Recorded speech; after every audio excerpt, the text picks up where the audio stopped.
All right, folks, we're seeing more signs that the U.S. under Joe Biden is backing down on supporting Ukraine and is probably going to try and extract themselves from the situation. So remember, a few months ago, there was this big debate over should the U.S. send F-16s to Ukraine? And the Biden administration resisted. They said, no, that's a bridge too far. We're not going to send that. We're going to send you all the bombs and missiles you want to blow up Russia, but we're not going to send you fighter planes. That's too much. That's an escalation past where we want to go.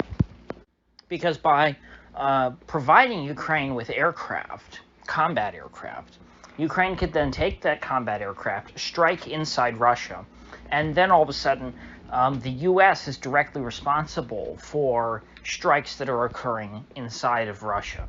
Whereas now, with the technology or with the weapons that the U.S. is providing, Ukraine's ability to strike inside of Russia is limited. So that means if Ukraine is only using their own aircraft, then the U.S. in a way is less culpable for, let's say, a Ukrainian bombing of a Moscow apartment building. That was kind of the rationale. Well, finally, in May, Joe Biden said, screw it. Well, probably not him, but the people around him said, screw it. We'll just send the F-16s. They keep begging and begging. And then there was that disastrous NATO summit in Vilnius where Zelensky was humiliated and pretty much the West was bored of him. He no longer was the rock star that he once was. And, he showed up in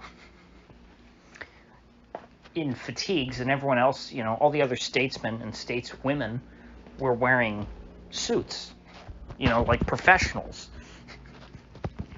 And so Zelensky looked totally out of place. He was completely ignored. They laughed at him, and they felt insulted by his very existence. And so now we're seeing previous commitments made to Ukraine that they're going to get F-16s. We're basically seeing those taken out of the equation because we have now been given a new date in which Ukraine is expected to receive their first F-16 fighter jets. And that time period, it's not a solid date yet, but the time frame is summer of 2024, a full year from now. And what's worse, the amount of planes, F-16s, that Ukraine will be able to use, it will be limited by the number of pilots who are trained to operate F-16s. Well, currently the West is training a grand total of 6 pilots on how to use the F-16. So you have, 6 pilots. As soon as they're shot down or injured or killed or captured, guess what? You have no more F-16 pilots. That's the whole training program is 6 guys. We're expected to believe that 6 pilots a year from now are going to be able to turn the whole war around for Ukraine, because Ukraine was saying we need F-16s. It's the only way we can win the war. We're out of options. That's our only option left. We need F-16s, and we need them now. They were hoping to get them next month. And so they wanted these. They wanted them in their hands, and they wanted to be flying combat missions with F-16s. Well, they're not going to get them for another year. And when they do finally get them, they're only getting 6 of them. And once those 6 get shot down, and your pilots are taken out of commission, hopefully you can salvage the pilots. Maybe the pilots can, survive getting shot down multiple times or whatever. But it's still at any one time, even if all the pilots live and they never get seriously injured or killed when they're shot down, you're only going to have 6 F-16s that will be operable at any given time. And so that is essentially giving F-16s to Ukraine in name only. I don't know how much more you could neuter the concept of giving F-16s to Ukraine. When you say, hey, we're giving F-16s to Ukraine, you expect they're rolling off the assembly line and being shipped to Ukraine, as fast as they can be produced, and all of the, and the U.S. and all these other countries are dredging up their stockpiles of F-16s and shipping them to Ukraine, as many as they can scrounge up. No, that's not the case, not at all.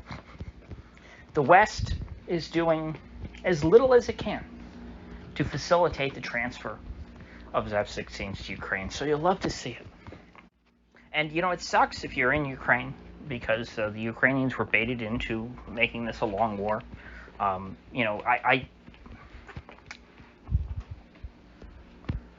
We're going to start transitioning into a phase where I'm going to make fun of Zelensky less, because I will come to really pity his position, because he's he's definitely past the point of no return, but we're getting to the point to where I don't see any good options for him as far as how this all ends. He better hope that the U.S. is going to extract him and let him have his little fiefdom, his government in exile in Miami. Or else the Ruskies will make an example out of him. I don't think the Ruskies are angels. And even if they were angels, I would expect Zelensky to meet a pretty gruesome end. But for the folks who live there, it really sucks, because their government went out on a limb because they thought that they were going to be the vanguard of the Third World War and that they would have backup.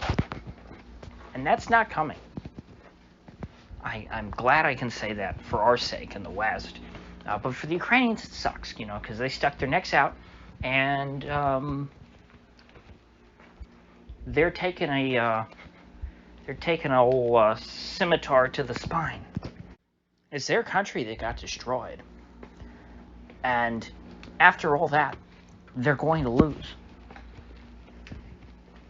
Their government was going to negotiate an end to the war way back in March of 2021. Or was it 2022? Hell. 22, that's right. I get the years mixed up. So much has happened. And the West said, no, you can't have peace, not yet. No, you have to win more. You have to do better. You have to improve your position before you settle for peace. And what happened? Their position keeps getting weaker and weaker. Now, are the Ruskies gaining a ton of ground? No. But the Ruskies are not the ones who have battlefields in their country. I know that the Ukrainians have wanted to take the fight into Russia by bombing, civilian targets inside Russia to try and, show people, hey, we're bringing the war to your doorstep. But Russia's just too big. It's not happening. You're never going to make the war as real for people in Russia as it is for people in Ukraine. And so Ukraine is always going to have the incentive to want to end the war. More so than Russia. Russia can keep going on like this. Now, does it look good politically for Putin if he has a 10-year quagmire like Afghanistan, especially if it's next door? No, that doesn't look good. But the Ukraine will collapse long before Putin's approval numbers, dip below 50%. So this is not a good scenario. Support from the West is waning. And once that really dries up, the war will have to cease, because Ukraine just has no fight left in it. They don't have the resources. But then again, on the flip side, we got a little bit of good news about the F-16s, but then you have Joe Biden going and asking Congress for another $24 billion for Ukraine. So I guess we'll have to see what happens. It can't all be sunshine and lollipops now, can it? So with that said, I will see you folks back here tomorrow.